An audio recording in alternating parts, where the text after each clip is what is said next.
Well, welcome to Critical Moment, a know-how show of living successfully in Thailand and AEC. We're about to meet this guy, Andrew Biggs, the guru of language.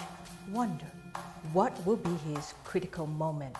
Have to find out. Don't go away. สวัสดีครับผม Andrew Biggs และนี่คือรายการทั้งไทย Welcome to Critical Moment, a know-how show of doing business successfully in Thailand and AEC. My name is Kritika, your host. Well, this is a very special time that you and I will learn from this rare person. He was born and raised in Australia. He became a journalist and he came to Thailand, became even more successful. He is now a TV personality. He has written many books. Many of them have become a very top sellers and still going strong.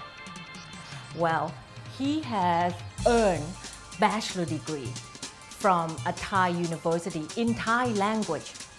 He was the first Westerner who has earned this most prestigious award. It's called Pet Siam Award for using Thai language very well. And he was also voted as the coolest bald man alongside Bruce Willis and Sutishayu. Kun Andrew Biggs. สวัสดีค่ะ สวัสดีครับ Hello.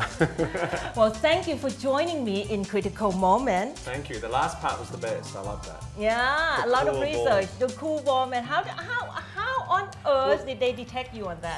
I have no idea. I think it was a hair loss company that did the survey in Thailand. Okay. But it was interesting because all over the world you see ads with bald guys looking sad and then the ad to get their hair or their wig or their toupee or something equally unnatural on their head and then they're suddenly happy and all that. And it was good to see that actually you can be hairless and happy. And good looking. Well, yeah, for me hairless and happy the coolest. Anyway. Of course you have to be cool.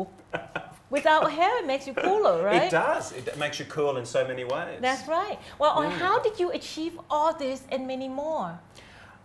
Achieve what? That's my question. All this prestigious award, all this work that have lined up. I know that every morning you're busy from sun up to sundown. It's a very good question. I don't really know the answer to it. I have always believed in doing what I love to do, and I've always loved writing since I was a kid. So I became a journalist. Okay. That was really the only job I could think of where I could support myself and write. So I did that, and then came to Thailand as a journalist, and then I think things sort of moved organically from there. I was here at a time when Thailand wanted to improve their English. I was a journalist. I happened to be in the right place at the right time. How long have you been living in Thailand? 23 years 23 years. Yes. So it was not that difficult for you to go back to the school and study Thai language until you get the bachelor degree. It was the most difficult thing I've done in my life. Kun Kritika. Yeah. What made you went back to school? I got to a stage where in the first couple of weeks I was in Thailand, I was intrigued and interested by the Thai language and I wanted to learn it. I thought that if I could learn Thai, I would understand the Thais. Because in the first couple of weeks I loved being here, but I couldn't understand what Thais were about. Yes. You know, time-wise, you'd make an appointment at 5 o'clock and you'd be there at 5 and they'd turn up at 8:30 and, you know, with a smile. And no apology, just a smile. Well, and, yes, well in Thai we say about 5 o'clock. Yes, about 5 o'clock. We don't say exactly 5 o'clock. Absolutely, give or take 12 hours. Yeah, But I started learning the language very early on in the piece, and I kind of got good at it within a couple of years. I was okay, but I wanted to just get that little bit better. And so I thought, why don't I do a degree? I mean, crazy idea. And so I went along to Ramkhamhaeng University and applied. And I actually really, to be honest, I just wanted to do the Thai subjects. I didn't want to get a degree as such. But they said you had to apply for a degree. So I said, all right. So I did, and I started doing it. It was the most difficult 6 months of my life. It took you 6 months to get a No, degree? no, first semester. Oh, okay. It took me 6 years to get my degree. 6 years? Yeah. Other people took about 4 years. Yes, I'm slow. It took you 6 years. Yeah, I'm slow. A lot of effort put in that, right? I was the most boring phalang in Thailand for 6 years. I worked, 8 to 6, and then I would go home and read my books till midnight. And at the same time, you were working actively with the TV. Nation. I was at the Nation. With the Nation's TV as well as the radio. And TV, and radio, writing. and print. I created a magazine called Nation Junior, Yes, NJ. I remember that. That was me. I created that 20 years ago, which is incredible. That's now 2 decades. Yeah. But, and that took off in the 90s, from 91 to about the year 2000. So I was doing that, doing the TV, started doing television, did a radio show, plus I was studying for my degree. Yeah, but no wonder I have no hair. But he's the coolest person. Well, anyways, let me ask you this. Were you planning to live in Thailand 20-something years ago? No, I was here for 2 days. On your trip? I was on the way to London, where I had a job ready to work on Fleet Street, which was then Wapping. Rupert Murdoch had bought the newspaper I was working for in Australia. And so we were able to go and work in London because he also bought The Sun and The Times of London. So we were the same company suddenly.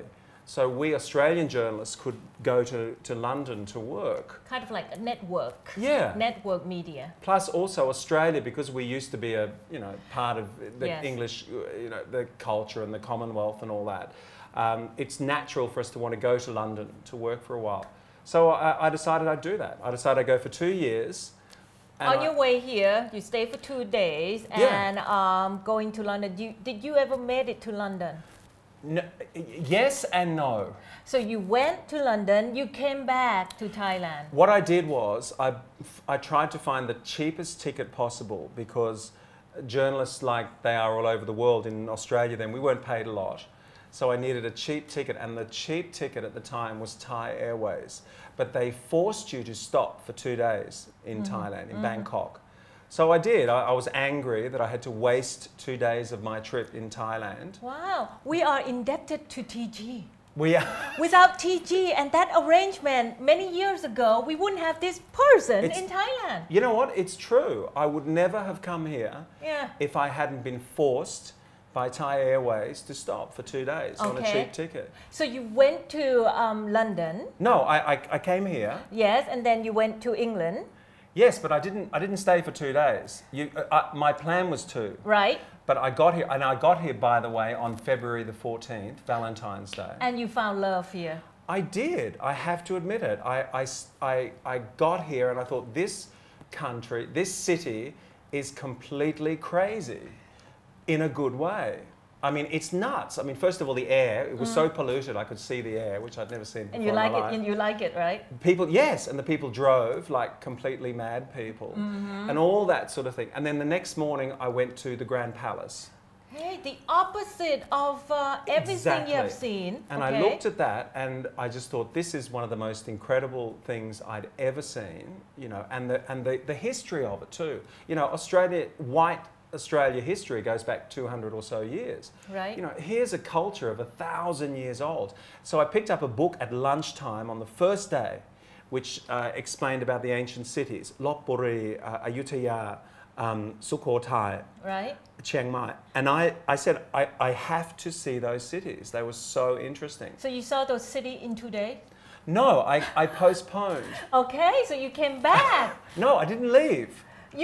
I telephoned to London and I said, can I stay for another month in this great country I found? And they said, fine, don't worry. When you get here, call.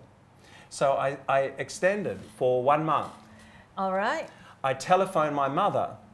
She was very upset because she was worried that I was in Southeast Asia. She wanted me to get to safe London. That's right. And she said, what are you doing? Because at that time, Malaysia was having a problem with us. Cambodia was having problems. Burma had just had problems. Laos something was going on. My mother looked at a map and thought, don't stay in that country. It's dangerous. You'll die. And you were here by yourself, extended the trip for 1 more month, call your mother up, and She was very... What happened after the months? I extended another month. Okay, all right. So I was there for 2 months. 2 months. My mother was going, get out of there, it's dangerous, it's dangerous. But I was having a great time. I had a backpack and I travelled all around. I went to Lopburi, I went to Ayutthaya, Lopburi. I went to Pisanalok, Sukhothai, Sri Sachanalai, Chiang Mai, Chiang Rai. Got on a bus and went to Khon Kaen Udon, Yasothon, Ubon, Korat. Then back down in 2 months. Wow, in 2 months you have seen Thailand more than a lot of Thai people have seen them. It was wonderful, and nobody spoke English then.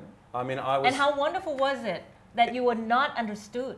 It was, yes, because I would have heard them all going, look at that big ugly Falang walking around the place. But I used my hands all the time. But then after 2 months I had to leave because my visa ran out. Yes. So I got back to Don Mueang Airport and telephoned my mother and said, I'm leaving to London. She was so happy. Okay. I'd had a fantastic 2 months, completely safe, great experience, learned about the Thai culture, loved the Thai people. With a very heavy heart, I got on the plane and flew to London. I got to London and I was there for 3 days. For 3 days in London. On the third night, stayed with friends in Brixton. Their house was robbed. I lost everything. My money, my camera, my Levi 501 trendy jeans. That was the coolest at the moment. It means that the 501 thief was good at, knew about fashion. Button down. And so I telephoned my mother and I said, I'm in safe London, away from dangerous Thailand, and I've lost everything. Wow. I'm going back. He is in trouble. We'll come back and find out how did he recover himself.